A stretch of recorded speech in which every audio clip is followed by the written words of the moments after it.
Hello, and thanks for tuning in to another show on IrishRacing.com. We're back with the Irish Angle.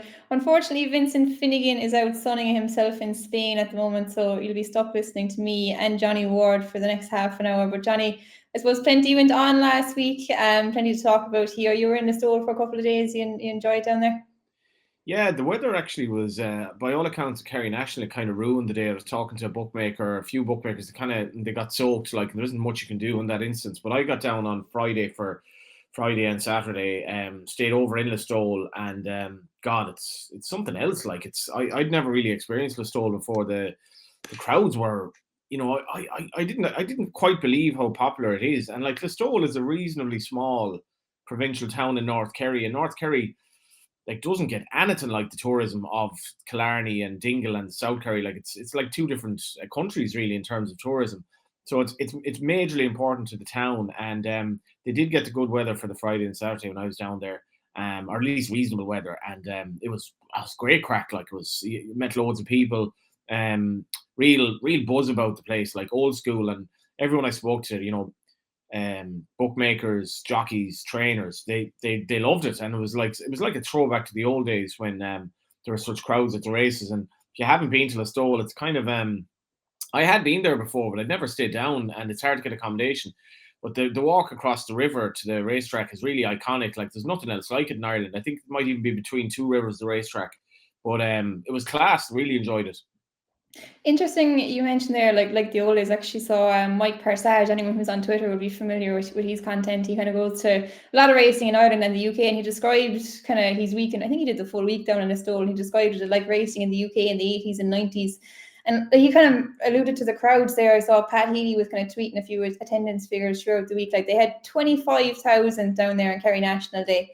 Like on a Wednesday in Listowel, the weather was awful, and those kind of crowds is some pull. And then on Friday and Ladies' Day, which is probably their biggest day, they got 28,700. I mean, they're kind of numbers that like any track in the country would love to get any day's racing, but like to get it kind of midweek down in, like you said, it's not really the easiest track to get to. Like it can be hard enough to get accommodation in Listowel, but like why do you think Listowel draw, like is it, I suppose, look, it's kind of tough. I was kind of thinking like they had, Pat tweeted they had nearly 13,000 down there on the Saturday, which would be one of the smaller days. And I was kind of thinking in my head, comparing that to, the crowds they got on Champions Weekend. But is it a bit unfair to kind of compare it? I suppose it's a different kind of event, Listowel. It's kind of institutional, nearly down in Kerry to go to Listowel for a week, isn't it? I don't think it's unfair to compare at all. Like, and you can compare. I wasn't at the Curragh on Saturday, but you compare the crowd at the Curragh on Saturday. And I spoke to a winning owner who was there, and it's almost soulless on days like that at the Curragh.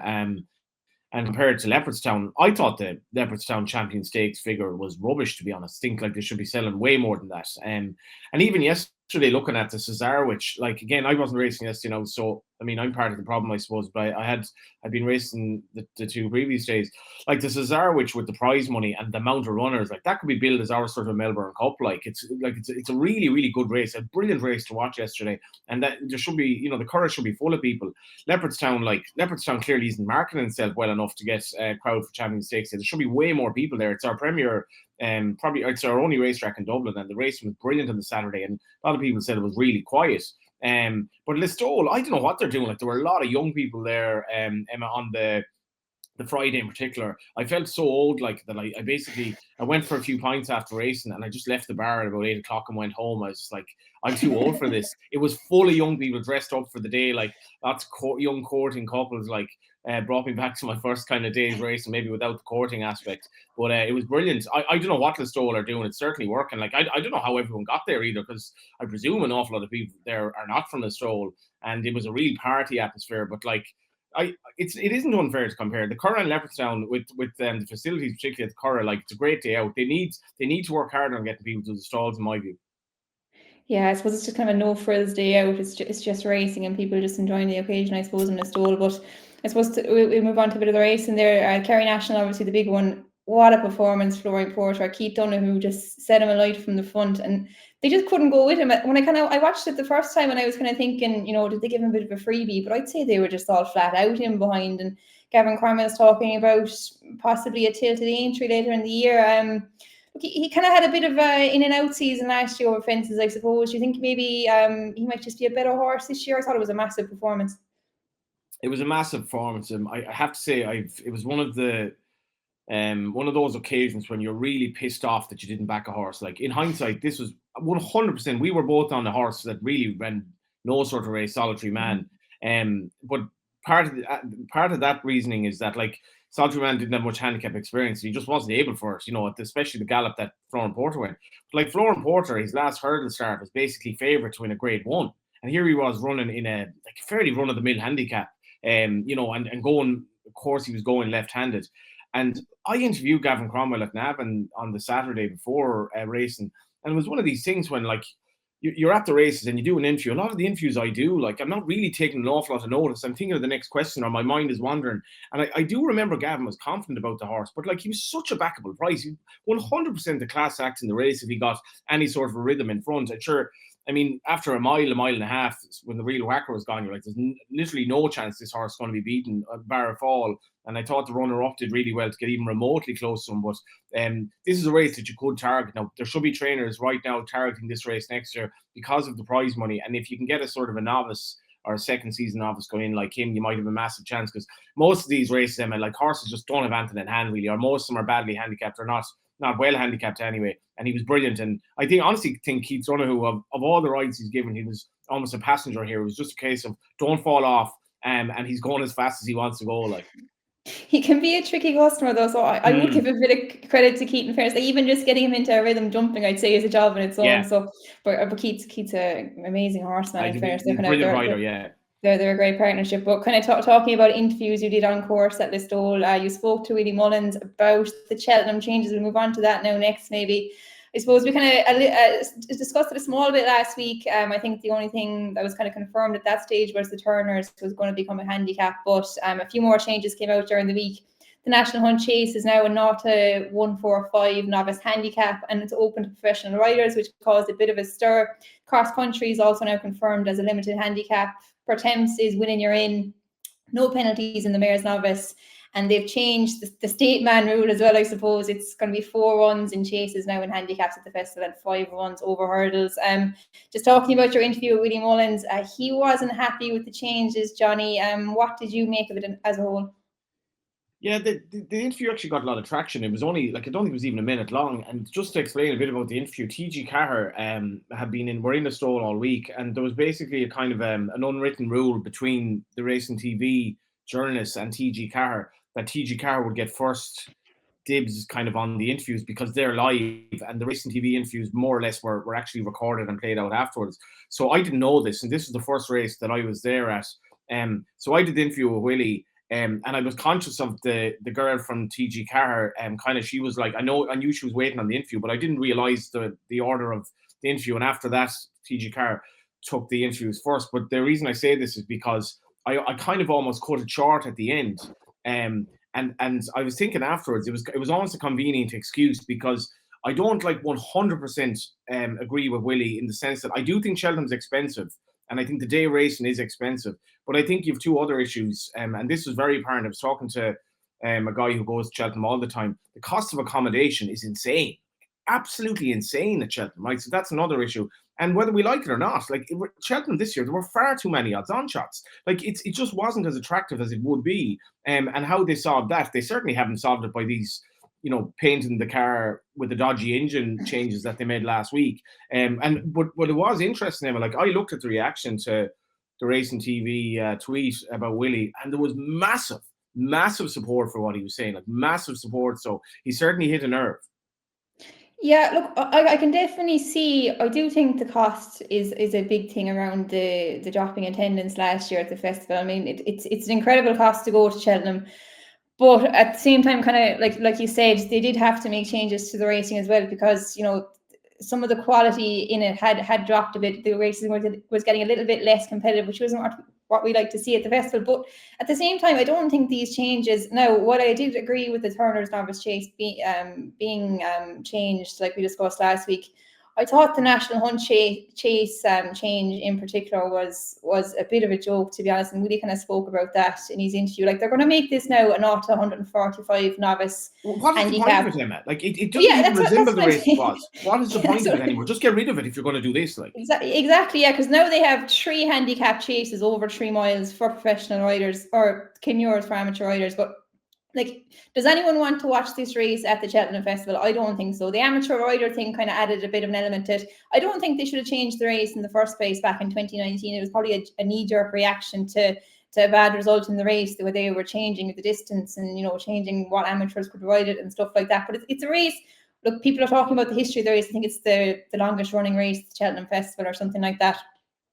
And that's fair enough, but it's not the same race it is now. So, like you said, like, either put it back to the way it was or get rid of it, I would say, because like, even for the punter, like, what would you rather back a horse in? Like, last year you had Corbett's Cross versus Statler. I'd imagine that was a fairly good punting race. People were 15 to 8, 7 to 4. You get involved with one or the other, but now it's going to be these handicappers who are being plotted out for this. Like, is that a race that you'd like to get involved in, punting, Johnny? Like, or would you rather leave it the way it was? I don't think this is going to improve either for connections going to the race. I think everyone likes the amateur side of it for, trainers and jockeys. And then the punters, I don't think it's really helping them either, is it? Well, like, there is a bit of a father's head about, like, that's your solution, another mass. That's your solution, another handicap. Like, is this, like, this race was, as Willie said, it had big prestige. Like, the amateur ethos in National Hunt racing in particular is as almost as old as the 2 lads going from Doneraile to Butterfant or wherever it was in the first steeplechase. Like, it's the Corinthian spirit. The amateurs taking on, amateurs that wouldn't have as many good rides as, say, the likes of Derek O'Connor and Patrick Mullins. And Mark Boylan's piece in the Irish Field was very good about this. Like, this idea, and this again, it absolutely smacks at the insecurity that's at the heart of British racing.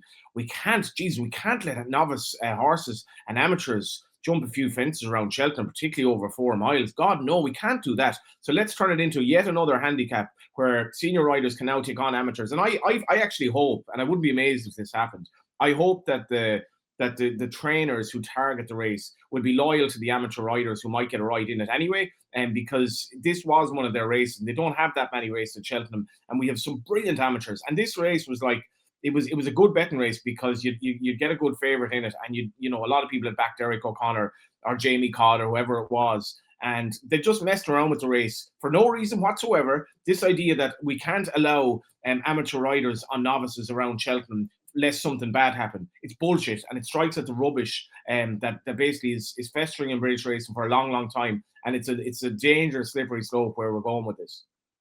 Yeah, I agree. It's kind of pandering kind of to the public who won't really, understand. Like, okay, I don't think anyone in the jockey club thinks that these amateurs aren't good enough to ride in this race. It's kind of now, like, it's kind of the optics of it all. Like, you could have a point-to-point rider who's ridden 300 more winners than a claimer riding in the same handicap, but those winners might have been in a point-to-point field at the weekend. Like, they'd be actually a much more experienced rider. So it's all optics to me, and I don't agree with that one whatsoever. And I thought it was very unfair that they didn't even consult the amateur jockeys board as well.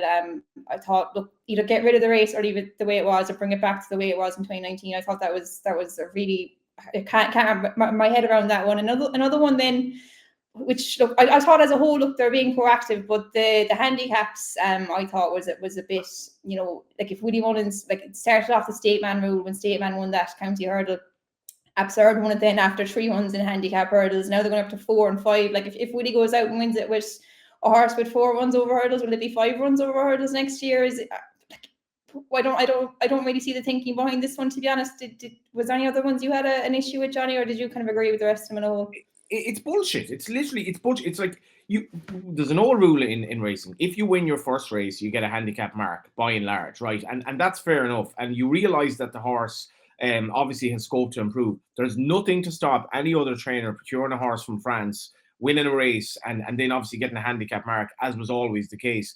And this is just, it's absolutely taken on Willie Mullins and bringing in these crappy rules that basically are an affront to the old way that racing always has been in terms of handicapping horses. And like the other changes are just fair enough. You can make the penalty in the mares race. All the mares races should be gone for a start. They should go back to 3 days, get rid of the rubbish, and maybe make it like 3 eight race cards if you want. Go back to 3 days, get rid of the mares race, which have no place in Cheltenham, never should have been there, and maybe take 1 or 2 races out as well. And of course, that's not going to happen. Let's instead stop horses running who should be on their legitimate handicap marks. So Willie Mullins might win 9 races instead of 8 next year, 8 races instead of 9 next year. Yeah, I think it's good that they thought they needed to make changes, but I don't think that this is going to be the solution to whatever problems Cheltenham have. They've made a few changes to the race score experience as well, I suppose, which is what Willie was kind of alluding to in the interview with you as well. I think they've frozen the ticket prices. There was an awful uproar about car parks last year as well. I think they've got a new park and ride system or something like that, and they're changing the car parks and more areas to drink alcohol in as well. I think there's going to be more course-facing bars as well. Well, put it to you, Emma, right? Say you were at Royal Ascot. What would you prefer next year, Royal Ascot or Cheltenham? Oh, Royal Ascot, yeah. I was only at the festival once, and I wasn't rushing to go back, to be honest. And you're from North Cork, bear in mind. Oh yeah, like I'd be national hunt through and through. Look, there's nothing matches Cheltenham as a week, as a racing fan. But I didn't enjoy the race core experience at Cheltenham, to be honest. It wouldn't get you rushing back. And like, to be fair, most courses, I think, once you go there, you're edging enough to go back. Now I've been to the November meeting in Cheltenham. I did enjoy that, but just the experience at the festival wasn't for me. Would you be a regular goer? Like I haven't gone I think I haven't gone since the COVID year, because like, in fairness, I'm a journalist. I need work, and I've been employed by a bookmaker to work in England in a studio, and I didn't really have work at Cheltenham, so maybe that's a cop out, but like, I was getting paid to work elsewhere, so I haven't been at Cheltenham the last couple of years. But I will give Leopardstown, like I'd be critical of Leopardstown in terms of the Champions Festival, but Leopardstown in terms of Dublin Racing Festival, like, that's become a massive thing. And like, people had the other complaint about that, where there were so many people there on the Saturday, it wasn't even comfortable. Like, I got that from a lot of people who were at both the Dublin Race Festival and Champions Festival. But part of the reason for that, Emma, is because, and this is absolutely true, British racegoers are like, we can go over for the Dublin Racing Festival for brilliant racing and a night out in Dublin pretty much for a lot cheaper than we can, going to Cheltenham in our own country. And like, that's actually true. Yeah, I was at the DRF this year, and the amount of British racecourses, like I actually had met a few, and I was speaking to a few just around the course, and it was all saying what you just said there, that they're kind of looking to Leopardstown now as an alternative to Cheltenham, because even outside of the racecourse experience, like I probably would have been tempted to go back to the festival if it wasn't so expensive, but just not having that, like, great day. I saw Honeysuckle winning. The racing's obviously top class, but it just wasn't for me personally. I'll have to try it again now with these new changes to see if it make any difference. But yeah, the cost of it is a massive off-putting factor for that as well. But look, we'll move on. I think we've spoken a fair bit about that. The racing at the weekend, obviously, a very, very good card in Newmarket. We were on previewing it.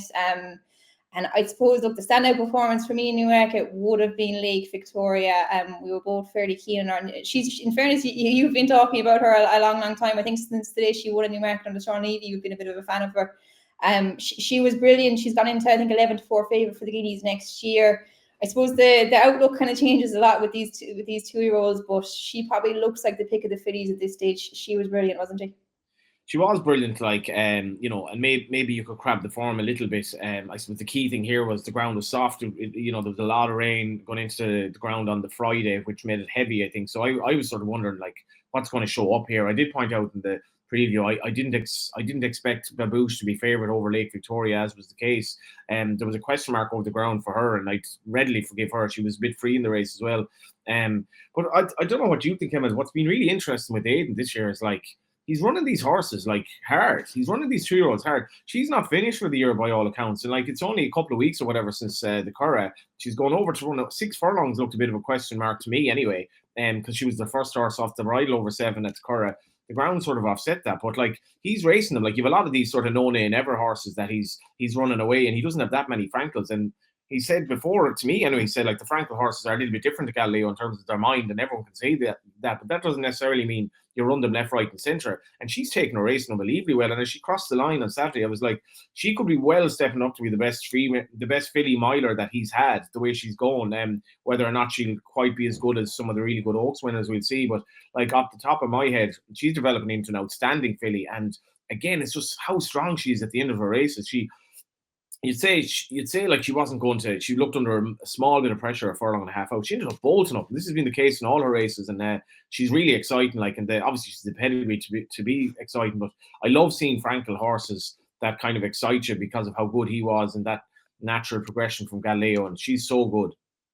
She was brilliant. She stepped forward in fairness from all her runs. Like you said, he's not campaigning her lightly, like as a 2-year-old. And I think they were talking about the Fillies Mile next and possibly even the Breeders' Cup. So interesting to see where she goes. And kind of mentioning of 2-year-olds who've had a tough enough campaign. Whistlejack at 7th start of the year. He was a bit disappointing, I suppose, in the Middle Park Stakes, but I don't think you can really take away from Shadow of Light either. He probably could be anything for Godolphin next year, you'd imagine. He was really exciting, wasn't he? Yeah, like the race was taken. I kind of fancied Eyes of March, and I wasn't necessarily mad on Whistlejack. I don't know. I thought he's had a tough enough campaign. But Shadow of Light, there wasn't massive reaction in terms of the classics next year for him, and maybe it was a question of some horses handling the ground better than others, and him being by Luke de Vega, he hadn't actually run on it, but I think we said in the preview like there's every chance he will handle it very well. Whistlejack for me, I don't know, like I don't know, was he at his best? He was sort of the distress signals were there when he came between horses a long way out, but Shadow of Light was very, very good. I'm not sure he'll be as dominant in terms of the other horses as a 3-year-old if he gets sort of the ground you'd expect to get in the Guineas. Yeah, it'll be interesting to see what they do next year. I mentioned Babouche was disappointing as well. I think interesting, Geraldine's interview at the Curragh yesterday said they'll probably stick to sprinting with her next year, so probably won't see her in the Guineas or anything like that. They thought she'd probably be a bit better over the sprinting trips, so probably the Commonwealth Cup or something like that will be her target next year. But speaking of pedigree as well, Emma, like by Kodiak, like such a solid, good stallion. Like I'm sure they're massively looking forward to her in the paddocks later on. If she's sent to the likes of Frankel or something like that, you wouldn't know what she produce. Yeah, she definitely didn't run her race either. Ger was kind of saying that at the Curragh on Sunday. Just probably put a line through it. I'd say she's finished for the year now, but exciting to see what she can do next year. But kind of just speaking on the Curragh, we chatted about this a bit on Friday as well. 2 big sales races on the Saturday, or the Sunday. No, that was the Saturday sales races.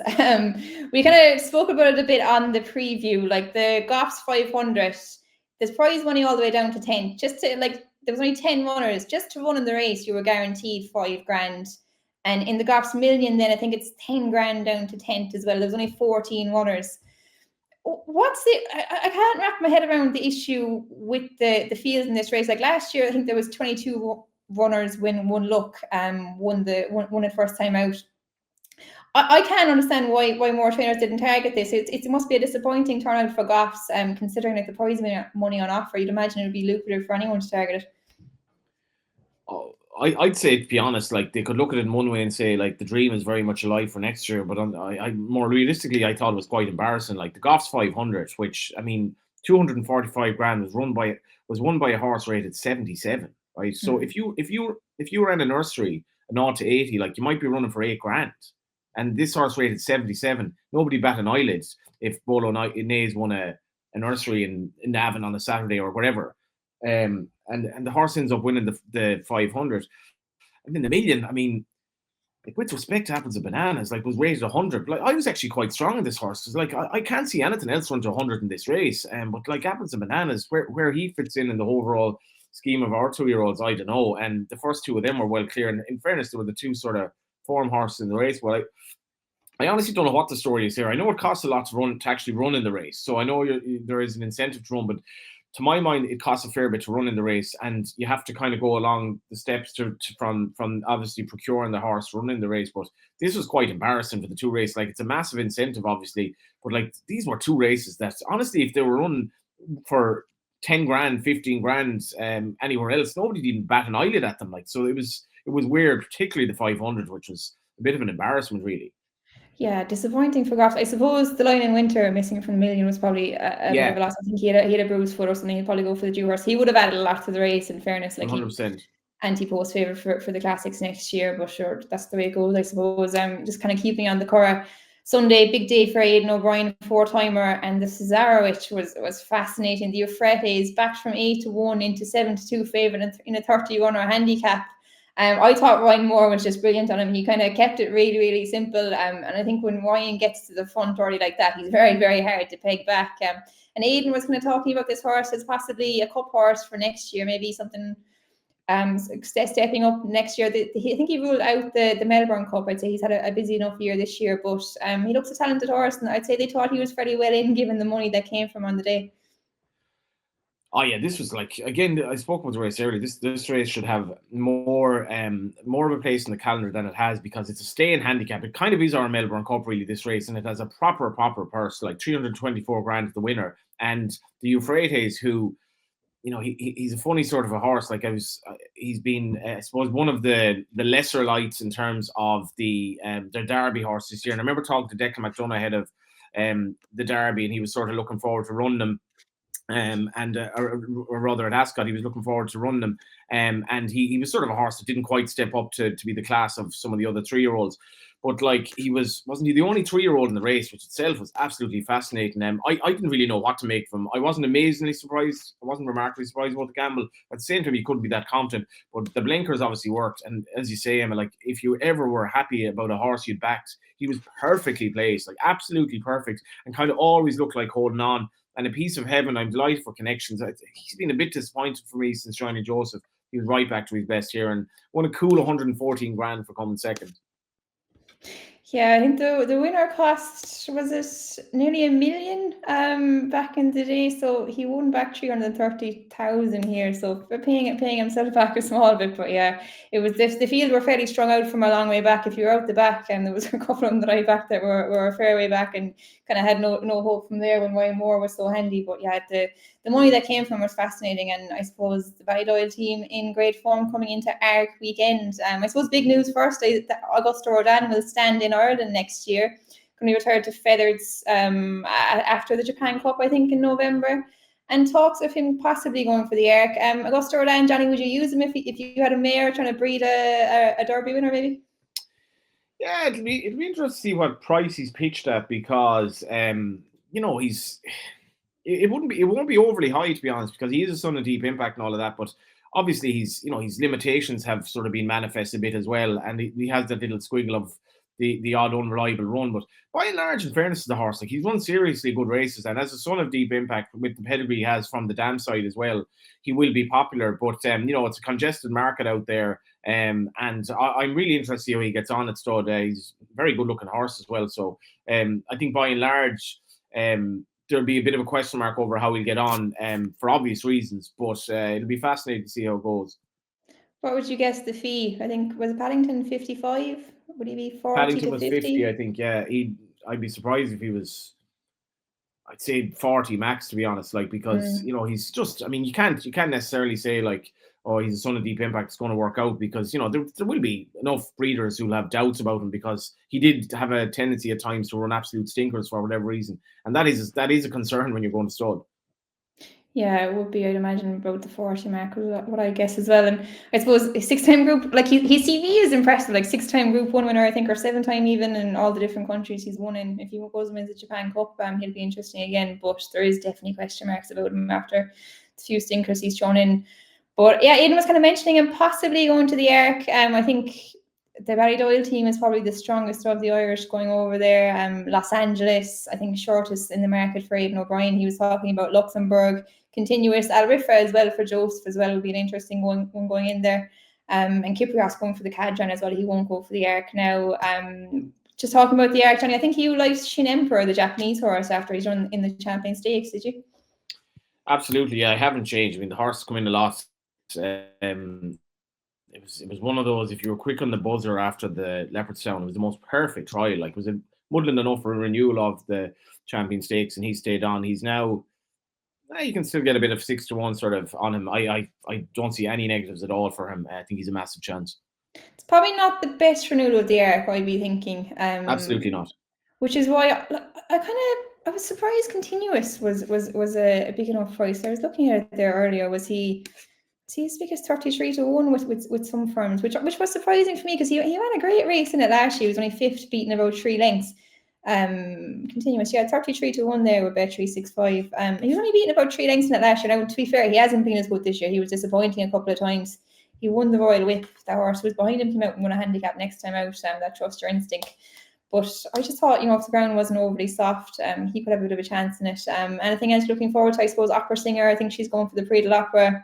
Kyprios for the Cadran. Maybe disappointing he's not going for the Arc. Yeah, I'd have run him in the Arc, to be honest. Like, I definitely felt he'd a bit of an each way chance. If Aidan is right about him being such a good 1.2 horse over 1.5 miles, given the form he's in, I'd have run him in this. Like, continuous, I suppose it was probably his run the last year that was put punters off when he was beating at odds on, because his run the curve was very, very good over 1.2 miles, where, he's basically 1.6 2-mile horse, really. I wouldn't be ruling him out at the prices. I'd nearly have a saver on him. But yeah, I'm just a little bit disappointed. It's a brilliant weekend, though. I was talking to a few people going over to it. Fantastic weekend if you ever want to go to Paris. This is the meeting to go to, and really looking forward to it. Yeah, my first trip this year. I've never been. Flying over Saturday morning, going to just around the city in Paris on Saturday and going racing on Sunday. So I'm kind of hoping Augusto Rodan might show up now. He'd add a bit of spice to the mix and didn't really sound like it's been totally ruled out yet. I'd say if they got a dry week, they'd seriously consider it. They'd be a fairly strong Irish team for it then. But I suppose to wrap up, so we want to wrap up with a tip for the Arc weekend. Are you going to Shin Emperor in the Arc? Shin Emperor for me. I think he's bulletproof. Very good. I'm going to go continuous each way. I think 33-1 is just too big from Annie's run last year, and now he'll have to bounce back again. But if they don't get an awful lot of rain, I'd say he could run a big race again, and he just looks too big at 33-1. But we'll wrap up there. Thanks a million, Johnny, for coming on. Vincent will be back next week from his holiday, and I'll be back on Friday with Tanya Stevenson to do a form scan preview of Arc weekend. So thanks for tuning in. If you like the content, make sure and like and subscribe to the channel.